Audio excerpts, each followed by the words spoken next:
Aussi Gilles Bornstein et Guy Birenbaum. Et notre invité ce matin est maire de Bordeaux, candidat à la primaire à droite. Bonjour Alain Juppé. Bonjour Monsieur Apathy, merci d'avoir raccourci ma grasse matinée. Je suis très heureux d'être avec vous. Fatigué?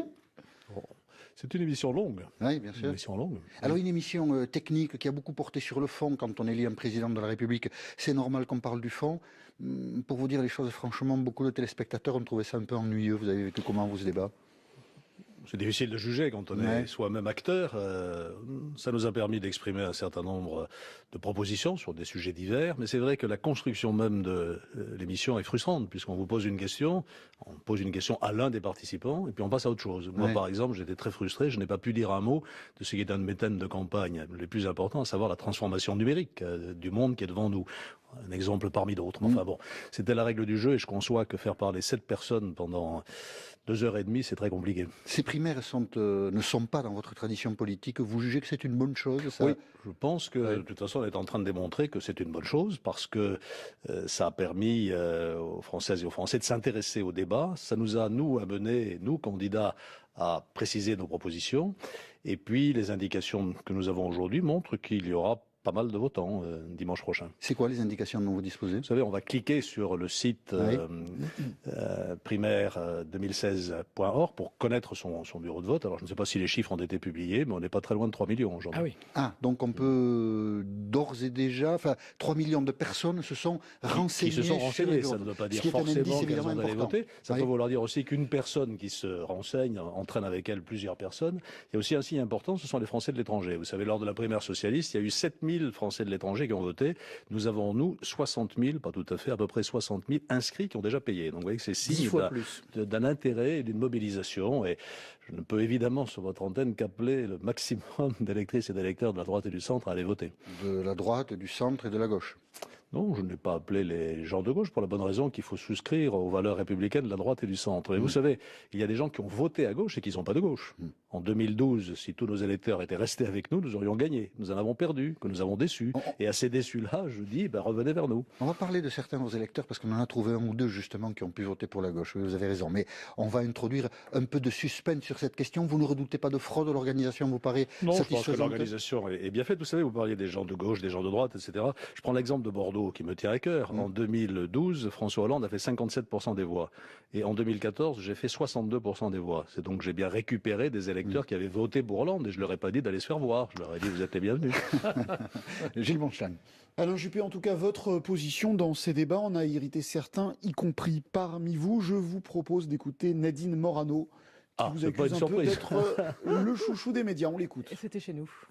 Il est en ce moment le chouchou des médias, le chouchou des instituts de sondage. On est dans une espèce de grande manipulation médiatique. Vous êtes d'une manière globale et de manière médiatique à vouloir choisir votre candidat comme ça a été le cas aux États-Unis. C'est la réalité.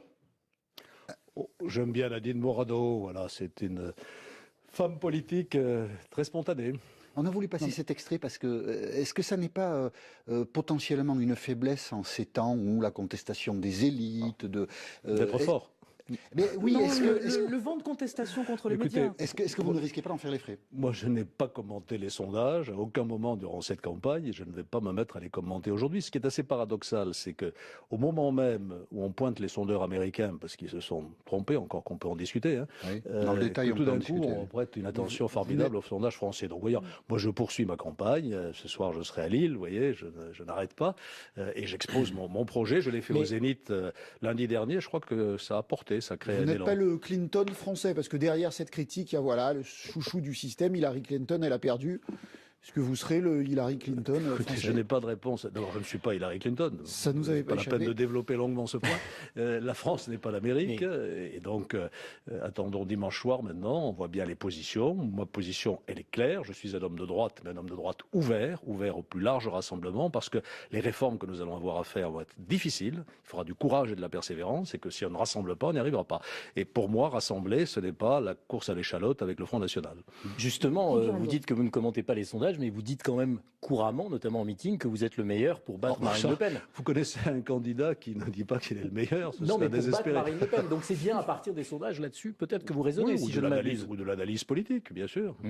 Vous avez pu exposer votre programme. Nicolas Sarkozy dit que vous êtes porteur d'une alternance molle. Comment vous réagissez quand vous entendez ça?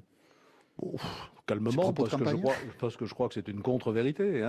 Ce que je propose, par exemple, pour restaurer l'État fort n'est pas mou. Nous avons fait des erreurs avant 2012. Nous avons, par exemple, supprimé la double peine. C'est Nicolas Sarkozy qui l'a supprimée. Je propose de la rétablir parce que quand un étranger est condamné pour crime en France, il faut pouvoir ensuite l'expulser pour qu'il rentre chez lui. C'est ça la double peine. Le mou, c'est nous avons supprimé 10 000 postes dans la police et la gendarmerie. Ça a été une erreur aussi. Moi, je propose d'en redéployer 10 000. C'est pas mou, et puis je pourrais allonger la liste. Nous avons décidé, par exemple, c'était une loi Dati de 2009, que toutes les personnes condamnées, tous les coupables, condamnés à moins de 2 ans de prison, n'allaient pas en prison. Moi, je propose de rabaisser ce plafond à 1 an. Vous voyez, c'est pas mou, ça aussi. Donc le mou, c'est Nicolas Sarkozy, c'est pas vous. Pas dit ça, vous me demandez si c'était moi, et je vous dis que c'est pas moi. Voilà, c'est tout. Simplement, jugeons de ce qui a été fait aussi. Il faut de temps en temps reconnaître ses erreurs. Moi, je ne critique pas 2007-2012, j'assume. J'ai été ministre pendant. Oui, mais je m'autocritique, si vous voulez. Ou j'assume totalement. J'ai été ministre pendant 2 ans. Voilà. Mais reconnaissons nos erreurs, reconnaissons que nous avons fait des déçus. S'il n'y avait pas eu de déçus, on aurait gagné les élections d'ailleurs. Et donc il faut en tenir compte aujourd'hui. De votre point de vue, Alain Juppé, le déroulement de ces primaires permettra le désistement des uns vers les autres en fonction des résultats dans des bonnes conditions. Il n'y a pas eu de fractures ou de choses irrémédiables qui ont été dites? Non, on attendait beaucoup un pugilat, notamment au cours de ces débats. Il n'y a pas eu de pugilat. Il y a eu quelques petites pointe à serrer, mais enfin c'est la logique. Et pour ma part, je suis tout à fait décidé. Si je ne suis pas au 2e tour, je soutiendrai celui qui gagnera le. Et si j'y suis, je soutiendrai celui qui le gagnera. Et on se retrouve dans 90 secondes. Peut-être moi-même. Dans 90 secondes sur France Info. Voici David Doba. France Info, c'est avec Alain Juppé ce matin, Gilles Bornstein pour la question. L'un des moments que tout le monde a retenu hier, c'est la question sur Ziad Takedine, posée par David Pujadas. On l'écoute et vous nous donnerez votre sentiment après. Nicolas Sarkozy. La question était-elle légitime et qu'avez-vous pensé de la réponse de Nicolas Sarkozy? Les journalistes sont libres de poser les questions qu'ils veulent poser. Cela dit, c'est vrai qu'il est un peu scandaleux de voir ressurgir régulièrement ces accusations. Et chaque fois que je lis un article sur le sujet, quelle est la conclusion? Pas de preuve. Voilà. Donc je pense qu'en permanence agiter ceci sans preuve est quand même assez contestable. Est-ce que c'est vous qu'on entend dire c'est pas vrai? À un moment, pendant la question de David Pujadas, c'est pas vrai. Un candidat dit pendant la question. À l'écoute de la question. Je n'ai pas le souvenir de l'avoir dit. Vous n'avez pas réagi quand David Pujadas a posé la question? Je n'ai pas le souvenir de l'avoir fait. Vous savez, dans 2h30 de débat, on peut... D'accord, on l'entend peut-être, je sais pas, d'accord. Vous vérifierez, parce que maintenant on vérifie. Mais non, on ne sait pas, justement. C'était une question. J'ai à ce sujet une question qui fait appel à votre position au gouvernement. En 2012, vous étiez ministre des Affaires étrangères quand un monsieur qui s'appelle Béchir Saleh, l'un des proches du colonel Kadhafi, qui était à Paris entre les 2 tours de l'élection présidentielle, il avait quitté la Libye, il se passait évidemment une situation assez particulière en Libye. Il est exfiltré de Paris le 3 mai 2012 par un proche de Nicolas Sarkozy, Bernard Squarcini. Quand vous étiez donc ministre des Affaires étrangères, est-ce que vous vous souvenez de cet épisode, puisqu'aujourd'hui Béchir Saleh est en Afrique du Sud et il refuse de répondre aux questions de la justice française? J'ai reçu M. Saleh à la demande du président de la République, parce qu'il était porteur d'un message, ou d'un soi-disant message de M. Kadhafi qui voulait sortir de l'affrontement dans lequel nous étions. J'ai fixé les conditions qui étaient celles de la France et je n'ai jamais pu entendu parler de M. Saleh. Pour le reste, je n'ai pas... Son exfiltration, vous n'étiez pas au courant à l'époque? Je n'ai pas été impliqué, si je puis dire, dans le processus d'infiltration. Mais cette exfiltration-là, on sait qu'elle a existé et personne n'a expliqué pourquoi elle avait existé. Je ne suis pas en mesure de vous donner des explications sur ce point. Il faut demander aux auteurs, aux acteurs. Mais on peut comprendre le trouble que continue à susciter cette histoire, ne serait-ce que pour ça, par exemple. Jusqu'à présent, tout ceci se fonde sur des allégations tant que des preuves ne sont pas réellement apportées, je fais confiance à la présomption d'innocence. François Fillon semble terminer cette campagne des primaires en trombe. On dit même qu'il pourrait être qualifié pour le second tour. Il pourrait donc, si vous l'êtes vous aussi, être votre concurrent dans ce second tour. Ça fera un bon débat. Ou alors le concurrent de quelqu'un d'autre, voilà. Mais Jean-François Copé, qui est lui aussi partie prenante de cette primaire, juge que François Fillon est un imposteur. Il l'a dit comme ça au micro de BFM, très clairement. Il l'a répété de manière moins nette hier, mais au micro de BFM, ça donnait ceci, on l'écoute. C'est une imposture, François Fillon. Non, je n'utiliserai naturellement pas ce mot, je n'aime pas les excès de langage. Cela dit, François Fillon se présente comme le candidat qui a le programme le plus audacieux. Oui. Je dis que c'est le programme le moins crédible. Alors, je ne vais pas reprendre le débat que nous avons eu sur la suppression des fonctionnaires. Oui. Quand il était Premier ministre entre 2007 et 2012, le gouvernement a supprimé 150 000 emplois pendant un quinquennat. Et aujourd'hui, on nous annonce 3 fois plus. Ça ne se fera pas. Il n'est pas possible de supprimer 500 000. Les chiffres ont varié. C'était d'abord 600, maintenant 500 000 fonctionnaires ou emplois publics. Alors on nous dit on va augmenter la durée du travail. D'abord, on ne va pas d'un coup de baguette magique passer brutalement de 35 à 39 heures. Bon, je propose que ce soit négocié aussi bien dans le secteur privé que dans le secteur public, naturellement. Et de toute façon, si on passe à 39 heures, il faut payer 39 heures. Ce qui va constituer pour toutes les collectivités publiques, y compris les collectivités locales, une dépense immédiate considérable. Et à ce moment-là, on ne tiendra pas ce qui est pourtant une des idées majeures de François Fillon, c'est-à-dire le déficit et la dette. Donc il y a là une incohérence dans ce projet. Alors c'est très bien de dire je suis le plus fort, je suis le plus audacieux, je vais renverser la table, vous connaissez cette expression. Moi je n'y crois pas et je crois qu'il faut des propositions ambitieuses, les miennes le sont naturellement, mais également crédibles. Donc pour une autre raison, vous dites que François Fillon... Non, je ne dis pas qu'il est un imposteur. Non, je ne dis pas ça. Je connais votre talent à nous mettre dans la bouche des mots que nous n'avons pas utilisés. Je dis que son programme n'est pas crédible et que cette allure qu'il se donne du pourfendeur, enfin de l'homme de la rupture, ne correspond pas à la réalité. François Fillon qui à l'instant, sur BFM d'ailleurs, annonce qu'il soutiendra, il dira, s'il n'est pas au second tour, quel candidat il va soutenir et vous ferez la même chose? Ça, c'est une nouvelle. Oui, aussi, ça vient de le dire. Non, mais tout de suite. Je veux dire, c'est bien naturel. Tout le monde fera ça. Tout de suite. Mais dès dimanche soir, c'était ça, je pense, le sens de la question. C'est sûr. Il n'y a pas de raison d'attendre. Non, l'idée, c'est ça, c'est de le faire vite ou pas, en fait. Il n'y a pas de raison d'attendre. Il n'y a rien à négocier. Ah non, moi je serai candidat sur mon projet, naturellement, si je suis au deuxième tour, si je suis qualifié pour le deuxième tour. Et si vous ne l'êtes pas, vous direz très vite qui vous soutiendra. Et si je ne le suis pas, je dirai voilà où va ma préférence, bien sûr. Vous savez, de toute façon, les électeurs sont libres. Hein. On sait très bien que les consignes de vote, elles sont suivies ou elles ne sont pas suivies. Hein. Il s'agit juste de prendre une position personnelle et après, chacun fait ce qu'il veut. Voilà, et après, chacun fait ce qu'il veut, bien sûr. Alors, vous avez un point commun avec François Fillon que vous venez de critiquer, c'est votre proposition d'augmenter la TVA.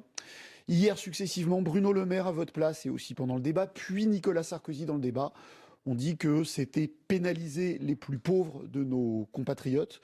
Parallèlement, vous voulez supprimer l'ISF. Est-ce que vous n'êtes pas, finalement, c'est pas vous le candidat des riches? Pourquoi est-ce que je propose d'augmenter d'1 point la TVA, ce qui, je le signale au passage, dans la situation où nous sommes, de stagnation, presque de déflation, n'aura aucune incidence sur les prix. On l'a vu par le passé et on l'a vu dans d'autres pays qui ont pris la même mesure. Je propose d'ailleurs de ne pas toucher au taux réduit et au taux intermédiaire qui concernent tous les produits de consommation courante. Pourquoi est-ce que je propose ça? Pour baisser les charges sur les entreprises et donc pour créer de l'emploi. Voilà la finalité de cette réforme. Et c'est pour ça que c'est une réforme à caractère social. Je n'hésite pas à le dire. En plus, j'ajoute que la TVA... Oui, c'est une réforme, c'est une TVA sociale parce que c'est une TVA qui permettra de créer des emplois. Vous avez l'air sceptique et pourtant c'est clairement évident. Toutes les démonstrations ont été faites. L'Allemagne l'a fait et ça a eu les conséquences que l'on connaît. Je l'ai fait en 1995 et ça a permis, d'après l'INSEE, de créer 400 000 emplois. C'est absolument vérifié. Et j'ajoute que la TVA est un impôt intelligent.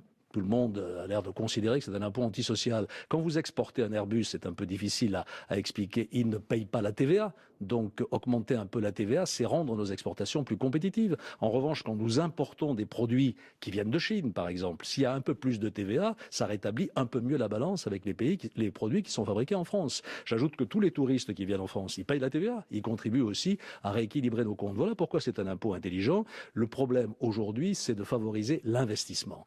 Et pour que les entreprises investissent, il faut attirer l'argent des Français qui ont de l'argent dans nos entreprises françaises. D'où l'idée de supprimer cet impôt qui est une absurdité et qui est une injustice. Là, vous parlez de l'ISF. Bien sûr, c'est une injustice. Vous savez qu'aujourd'hui, il y a de grandes fortunes qui arrivent à ne pas payer l'ISF parce qu'il y a un plafond de 75%. On ne peut pas payer plus de 75% de ce revenu. Donc quand on s'organise bien et qu'on est très riche, on arrive à ne pas le payer. Donc c'est un impôt absurde. C'est 5 milliards de recettes et ça figure dans le paquet général. Moi, je propose de baisser les impôts de 35 milliards au total, moins les 6 milliards et demi de TVA, ça fait 28 milliards et demi de baisse des impôts.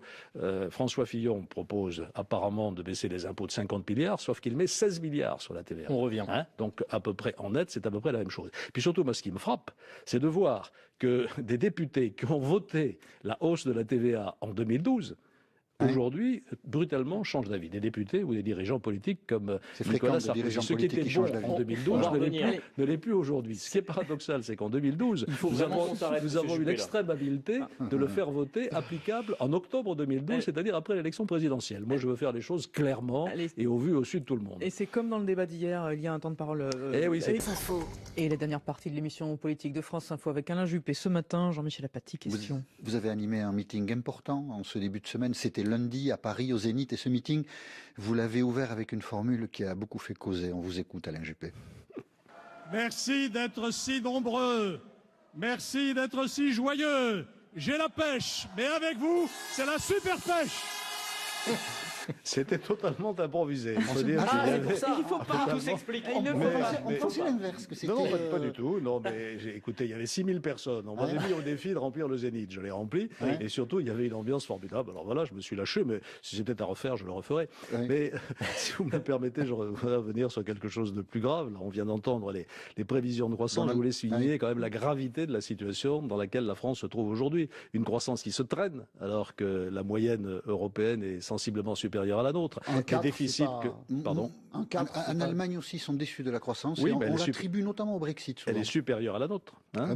Voilà, donc nous traînons et les prévisions de réduction de déficit ne sont pas sérieuses. Je suis convaincu que l'année prochaine, nous serons très au-delà de ce qui a été annoncé. Et puis au-delà de ces chiffres conjoncturels dont on peut toujours discuter, regardons la situation. Notre industrie est en train de s'étioler comme peau de chagrin. Ça ne date pas de 2012, je veux bien l'admettre. Mais aujourd'hui, nous sommes tombés à 12% de la production nationale industrielle. En industrie, alors que l'Allemagne est au double. Notre agriculture est en grande souffrance et le chômage ne recule pas. Il a même aujourd'hui repassé la barre des 10%. Donc c'est un échec absolument désastreux et ça va nous donner bien du travail pour redresser la situation. Alors on détruit des emplois industriels en France de manière continue depuis 2000. Je l'ai dit, ça ne date pas de 2012. Ça ne date pas de là. Est-ce que justement cette mauvaise croissance ne risque pas d'empêcher l'application des programmes qui sont les vôtres aux uns et aux autres, c'est-à-dire baisser des impôts? Est-ce que ça n'est pas déjà une hypothèque sur ce que vous proposez? Elle les rend plus nécessaires. Bien sûr qu'il y aura une hypothèque. Et on voit bien en plus aujourd'hui, outre les effets de cette moindre croissance, se multiplier les promesses. Je dis souvent que Noël approche. Et donc il n'y a pratiquement pas de semaine où on n'engrange une dépense supplémentaire. Mais ça rend encore plus nécessaire la réduction des charges et surtout, on parle surtout des charges et des impôts. On ne parle pas suffisamment de la simplification de la vie de nos entreprises et de la vie des Français de façon générale. Il y a un énorme travail à faire sur le code du travail, bien sûr, mais dans beaucoup d'autres domaines pour redonner un peu d'oxygène. Les élus locaux dont je suis, et j'ai rencontré beaucoup de maires pendant cette période, nous disent aussi qu'aujourd'hui nous sommes totalement ligotés. Le code de l'urbanisme est devenu une monstruosité, tout comme le code du travail. Donc ce travail de simplification, d'oxygénation, si je puis dire, de l'économie française va être absolument prioritaire. Guy Birenbaum. Alors, donc on a noté que vous aviez improvisé la pêche et la super pêche, mais il n'y avait pas que ça dans ce meeting, il y avait la présence... J'espère que vous l'avez noté, oui. Non, j'ai fait un discours d'1 heure et je ne me suis pas borné à parler de la pêche. L'improvisation était talentueuse. Alain Delon était là, c'était très bien, mais il y avait aussi l'ancien président du Conseil constitutionnel, Jean-Louis Debré, qui était l'invité de France Info mardi matin, qui nous a dit longuement pourquoi il vous soutenait, et puis il nous a fait aussi, ici, un aveu assez surprenant. Je vous propose qu'on l'écoute. Vous n'excluez pas de voter à gauche? Mais c'est pas la première fois. C'était quand? Ce qui m'importe, mais ça c'est autre chose.